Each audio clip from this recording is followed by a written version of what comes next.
Hey there, welcome to Lesson 9, Finding Your Flow. This is an exciting lesson because we are really putting some of the final pieces together for your plan for the year, and pretty soon you will have your entire homeschool roadmap in front of you. That is amazing progress, so I hope you are feeling very proud of yourself at this point. You have done what takes many homeschool parents months or even years to put together, so yay for you. Pretty soon, you will start to execute your plan and learn what works and what doesn't. Remember, you are not shooting for perfection. You are shooting for progress, and you have already made a ton of it. One thing you will notice is that I do not love to use the term schedule when it comes to homeschooling, which is why the title of this lesson is titled much more vaguely than creating your schedule, even though that is what we will be doing. Because the education of your child will be happening at home, we need to be realistic about what your home life is like because homeschooling needs to fit into it. Some people try to make their home life accommodate homeschooling, and this often doesn't work out too well. Depending on what your daily life looks like, your family size, your time commitments, many of these things cannot and should not be changed.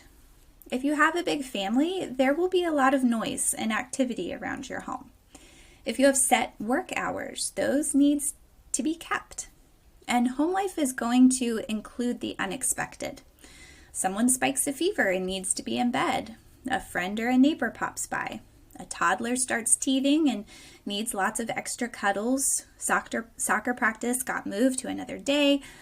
Life is just happening, and a strict schedule rarely fits comfortably into that. So we create flows, or what I like to call routines, and we remove the times. We will not be creating a schedule that sounds like this. 9 to 9:30, math. 9:30 to 10:15, language arts. 10:15 to 10:45, recess. I'm telling you right now that 9 out of 10 times that does not work.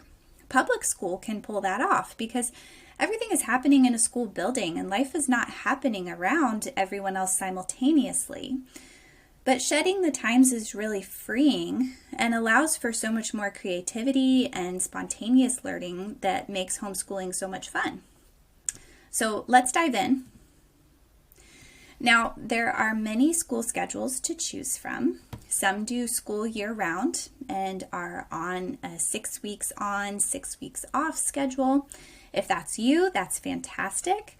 Some people break in the winter instead of the summer. Some people work around dad's work schedule, but most homeschool families do keep to the traditional school schedule for convenience sake. And if that's you, I encourage you to first choose your first and your last day of school. You'll find 12 blank calendar pages in your planner for this purpose. Begin filling those out and mark down the day that you would like to officially begin and officially end. It's nice to have some light at the end of the tunnel when it comes to your school year. If you'd like to do more of a soft start and ease into things, mark that down as well. Also, jot down the holidays that you will be observing and how many days you would like to break for each. And don't forget to factor in any legal requirements in your state about how many days you will need to do school. Next, you will need to flip between the page that you have already completed on the left and the new weekly goals page on the right.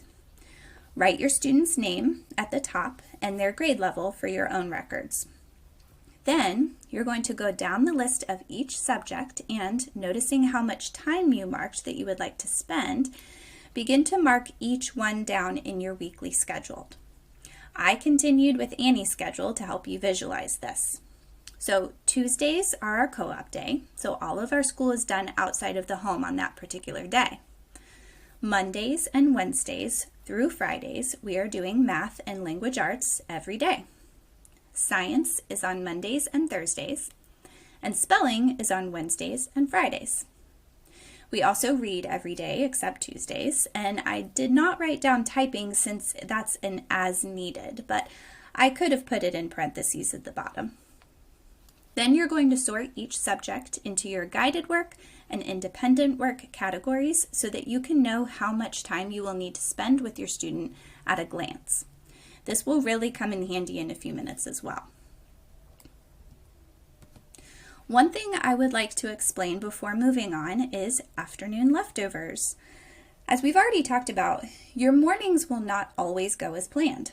So instead of despairing and feeling like you're behind for the day, I encourage you to use afternoon leftovers as a time to finish up whatever did not get completed in the morning. Set these expectations with your child, as well as motivation for them to stay focused in the morning. Set aside a block of time after lunch or whatever fits in with your schedule, and mark that as a time to finish up whatever was not completed, if anything. This will really lessen your stress if you get to lunchtime and realize that math never got done because this time is already worked into your schedule for the day. For my younger ones, we love to try to get most things accomplished by lunch and then have the afternoon free. So this concept helps us all stay consistent in the morning so that we can enjoy more free time later on. Now it's time to refer back to all of these pages because your personal delights and your core values are going to play a part in coming up with your daily routine. Although I said not to major on times, I do think it's helpful to set a start and end time goal to just help you keep on track. Remember, elementary kids should not be spending more than 2 hours doing bookwork. Then you will want to think through your core values when it comes to beginning your day, if that applies. Do you want to start the day together? If you don't know about morning time, I highly recommend doing some research and making a little morning basket. Do your kids have chores? Do you have chores? Do you want to get up before they do? Do you want to start your day with exercise like a walk, a run, or maybe even doing some yoga together as a family? Then I want you to pull up each child's weekly goals. If you have multiple children, and give yourself chunks of time to work on each child's guided work while the other ones work on their independent work or take a short break. This is just an easy way to juggle homeschooling multiple children. I suggest writing each chunk of time in a different colored pen to keep it all clear to you. For example, Will's guided work and the girls' independent work would be written in the same color because they would be happening simultaneously. Same with, it says E and L's guided work, meaning Emmy and Laurie, and A and W's independent work, Annie and Will. My other kids are finishing up independent work or taking a break while I do guided work with Annie. Do you see how this creates a natural flow of you being able to focus on 1 or 2 kids at a time while your other school-age kids are still busy? On the next page, we have lunch and leftovers, and then whatever you'd like your afternoon to look like, which may change with the seasons. In the winter, we often do read-alouds with hot chocolate or something fun. The kids get their laundry folded before or after our rest time. Sometimes we have sports practices to get to. We also have a big family house cleanup before dinner, and then it's the usual evening activities like bathing, Bible time, getting to bed. Do we stick to this schedule perfectly every day? Definitely not. We have church activities, birthday parties, doctor appointments, errands to run that throw a wrench in these plans, but that is completely okay because this is our guideline. This keeps us on track, but it doesn't hold us hostage. In the back of your planner, there are pages for notes. Use those pages to keep track of anything you notice throughout the year. Curriculum you don't love, routines that need to be changed, learning styles that may be emerging. Look at these notes as the year goes on and use them to perfect your plan for the following semester or year. I hope this has been a helpful lesson as you think about getting your homeschool plan together. I hope you take your time, don't stress over it, and enjoy tweaking things that need to be tweaked as time goes on. There's no harm in changing your mind or changing your routine. There's only harm in sticking to something that doesn't make sense. This process will be a growing process for your child, but even more so for you. All right, that's it for lesson 9. I'll see you over in the next lesson.